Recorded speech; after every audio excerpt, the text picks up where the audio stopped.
Welcome to our tutorial on how to send a rotated photo on Twitter with the latest updates. Let's explore the step-by-step process to share your creatively rotated photos with your followers. To get started, open the Twitter app on your Android device to initiate the photo sharing process.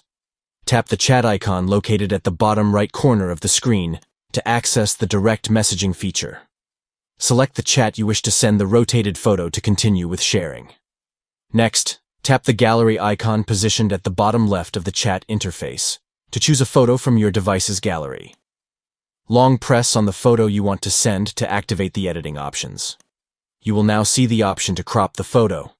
Tap on this option to access the editing tools, including the ability to rotate the photo as needed.